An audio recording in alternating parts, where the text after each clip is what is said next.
بسم اللہ الرحمن الرحیم۔ حضرت ابراہیم علیہ السلام نے دعوت حق کا آغاز اپنے گھر سے ہی کیا، مگر آپ علیہ السلام کے والد راہ حق پر نہ آ سکے۔ پھر قوم کو دعوت دی تو وہ بھی آپ علیہ السلام کے دشمن بن گئے، لہٰذا آپ علیہ السلام نے ہجرت فرمائی اور بابل پہنچ کر دین کی دعوت دینا شروع کی۔ اہل بابل بھی بتوں کی پوجا کرتے تھے۔ حضرت ابراہیم علیہ السلام نے ان سے بت پرستی کے بارے میں مناظرہ بھی کیا تھا اور بتوں کو توڑ کر ان کی تحقیر و تذلیل کر کے ان کا باطل ہونا واضح فرمایا تھا۔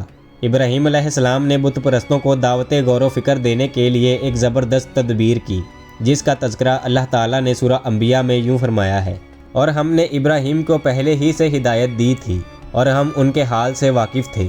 جب انہوں نے اپنے باپ سے کہا کہ یہ کیا مورتیاں ہیں جن کی پرستش پر تم موتقف اور قائم ہو، وہ کہنے لگے کہ ہم نے اپنے باپ دادا کو ان کی پرستش کرتے دیکھا ہے۔ ابراہیم نے کہا کہ تم بھی گمراہ ہو اور تمہارے باپ دادا بھی صریح گمراہی میں پڑے۔ وہ بولے، کیا تم ہمارے پاس واقعی حق لائے ہو یا ہم سے کھیل کی باتیں کرتے ہو؟ ابراہیم نے کہا، نہیں، بلکہ تمہارا پروردگار آسمانوں اور زمین کا پروردگار ہے جس نے ان کو پیدا کیا ہے، اور میں اس بات کا گواہ اور اسی کا قائل ہوں۔ اور اللہ کی قسم، جب تم پیٹ پھیر کر چلے جاؤ گے تو میں تمہارے بتوں سے ایک چال چلوں گا۔ پھر ان کو توڑ کر ریزہ ریزہ کر دیا، مگر ایک بڑے بت کو نہ توڑا تاکہ وہ اس کی طرف رجوع کریں۔ کہنے لگے کہ ہمارے معبودوں کے ساتھ یہ معاملہ کس نے کیا؟ وہ تو کوئی ظالم ہے۔ لوگوں نے کہا کہ ہم نے ایک نوجوان کو ان کا ذکر کرتے ہوئے سنا ہے، اس کو ابراہیم کہتے ہیں۔ وہ بولے کہ اسے لوگوں کے سامنے لاؤ تاکہ وہ گواہ رہے۔ جب ابراہیم آئے تو بت پرستوں نے کہا کہ ابراہیم، ہمارے معبودوں کے ساتھ یہ کام بھلا تم نے کیا ہے؟ ابراہیم نے کہا، نہیں، بلکہ یہ ان کے اس بڑے بت نے کیا ہوگا۔ اگر یہ بولتے ہیں تو ان سے پوچھ لو۔ انہوں نے اپنے دل میں غور کیا تو آپس میں کہنے لگے، بے شک تم ہی بے انصاف ہو۔ پھر انہوں نے شرمندہ ہو کر سر نیچا کر لیا اور ابراہیم سے کہنے لگے کہ تم جانتے ہو کہ یہ بولتے نہیں۔ ابراہیم نے کہا کہ پھر تم اللہ کو چھوڑ کر ان چیزوں کو کیوں پوجتے ہو جو تمہیں نہ کچھ فائدہ دے سکیں اور نہ نقصان پہنچا سکیں؟ تف ہے تم پر اور جن کو تم اللہ کے سوا پوجتے ہو ان پر بھی، کیا تم عقل نہیں رکھتے؟ تب وہ کہنے لگے کہ اگر تمہیں اس سے اپنے معبودوں کا انتقام لینا اور کچھ کرنا ہے تو اس کو جلا دو اور اپنے معبودوں کی مدد کرو۔ ہم نے حکم دیا کہ اے آگ، سرد ہو جا اور ابراہیم پر موجب سلامتی بن جا۔ ان لوگوں نے ابراہیم کا برا چاہا، مگر ہم نے انہی کو نقصان میں ڈال دیا۔ حضرت ابراہیم علیہ السلام نے قوم کو ایسے دلائل پیش کیے جن کا جواب ان مشرکوں کے پاس سوائے ندامت اور خاموشی کے کچھ نہ تھا۔ سورہ شورى میں اللہ تعالیٰ فرماتے ہیں، اور اے نبی، ان کو ابراہیم کا حال پڑھ کر سنا دو جب انہوں نے اپنے باپ اور اپنی قوم کے لوگوں سے کہا کہ تم کس چیز کو پوجتے ہو؟ وہ کہنے لگے کہ ہم بتوں کو پوجتے ہیں اور ان کی پوجا پر قائم ہیں۔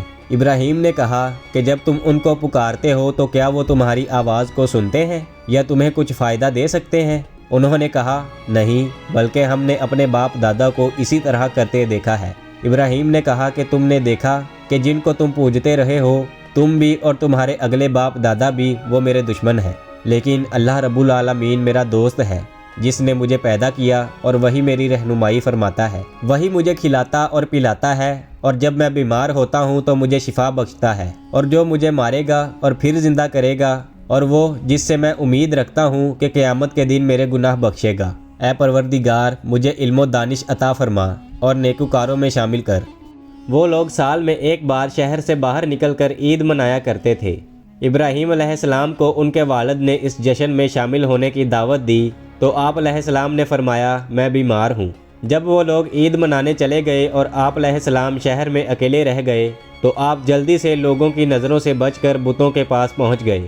دیکھا کہ وہ بڑے شاندار ماحول میں ہیں اور لوگوں نے اپنے خیال میں ان کی خوشنودی حاصل کرنے کے لیے ان کے آگے طرح طرح کے کھانے رکھے ہوئے ہیں۔ تو ان کا مذاق اڑاتے ہوئے فرمایا، تم کھاتے کیوں نہیں؟ تمہیں کیا ہوا ہے؟ تم بولتے کیوں نہیں؟ پھر ان کی طرف مڑ کر دائیں ہاتھ سے ایک ایک ضرب لگاتے گئے۔ آپ کے ہاتھ میں ایک بسولہ تھا، لوہے کا وہ بھاری ہتھیار جس سے بڑھئی لکڑی کاٹتے اور تراشتے ہیں، وہی مار مار کر انہیں توڑ پھوڑ دیا، لیکن سب سے بڑے بت کو چھوڑ دیا۔ کہتے ہیں کہ ابراہیم علیہ السلام نے بسولہ بڑے بت کے ہاتھ میں دے دیا تھا تاکہ یہ تاثر ملے کہ اسے اپنے ساتھ چھوٹے بتوں کی بھی عبادت کرتے ہوئے دیکھ کر غصہ آ گیا، اس لیے اس نے انہیں توڑ پھوڑ کر رکھ دیا۔ دونوں صورتوں میں یہی مفہوم حاصل ہوتا ہے کہ تم بھی مخلوق ہو اور یہ بت بھی مخلوق ہیں۔ پھر ایک مخلوق دوسری مخلوق کی عبادت کیوں کرے؟ اگر تمہارا ان بتوں کو پوجنا درست ہے تو یہ بھی درست ہونا چاہیے کہ وہ بت بھی تمہیں پوجے، کیونکہ مخلوق ہونے کے لحاظ سے دونوں برابر ہیں، لہٰذا یہ دونوں باتیں برابر غلط ہیں۔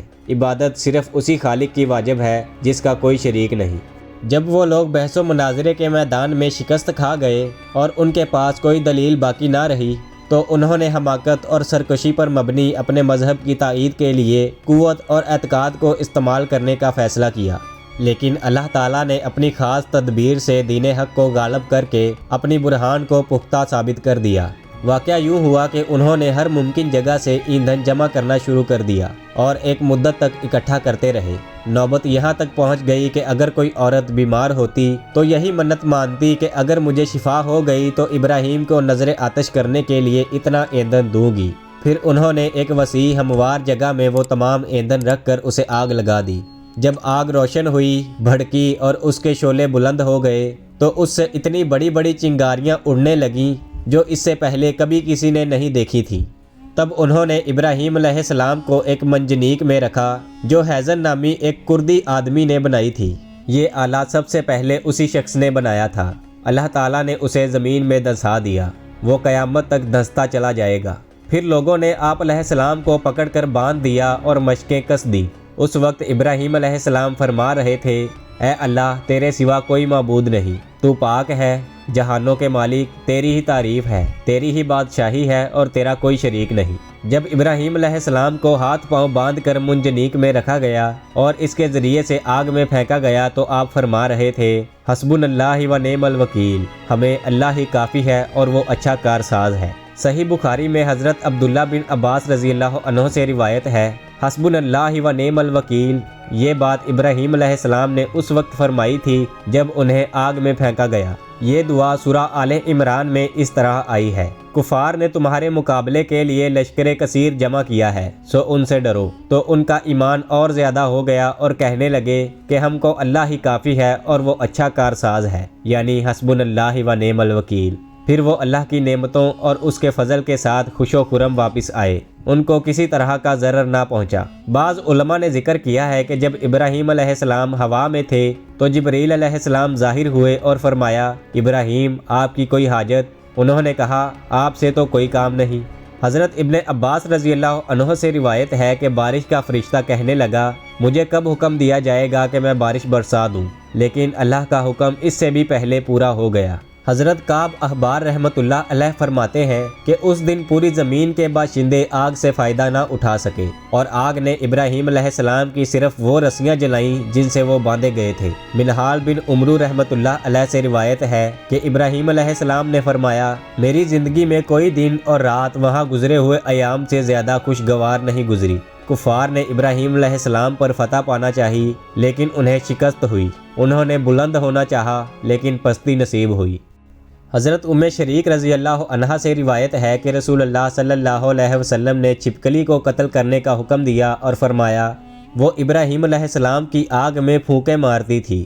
حضرت نافع رحمۃ اللہ علیہ سے روایت ہے کہ ایک عورت ام المومنین عائشہ صدیقہ رضی اللہ عنہا کی خدمت میں حاضر ہوئی، دیکھا کہ ایک نیزہ موجود ہے۔ اس نے کہا، یہ نیزہ کس لیے ہے؟ فرمایا، ہم اس کے ساتھ چھپکلیوں کو مارا کرتے ہیں۔ پھر انہوں نے رسول اللہ صلی اللہ علیہ وسلم کا ارشاد سنایا کہ جب ابراہیم علیہ السلام کو آگ میں ڈالا گیا تو تمام جانور آگ بجھانے کی کوشش کرنے لگے سوائے چھپکلی کے جو پھونکے مار کر آگ سلگانے لگی تھی۔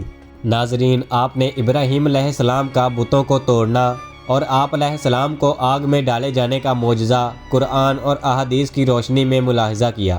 اس بارے میں آپ کی کیا رائے ہے؟ ہمیں کمنٹ سیکشن میں ضرور آگاہ کریں۔ امید ہے گلوبل ٹی وی کی یہ ویڈیو بھی آپ کو پسند آئی ہوگی۔ بھرپور لائک کریں اور شیئر کرتے ہوئے ہماری حوصلہ افزائی کریں اور گلوبل ٹی وی کو سبسکرائب کرنا مت بھولیں۔ ملتے ہیں اگلی شاندار ویڈیو میں۔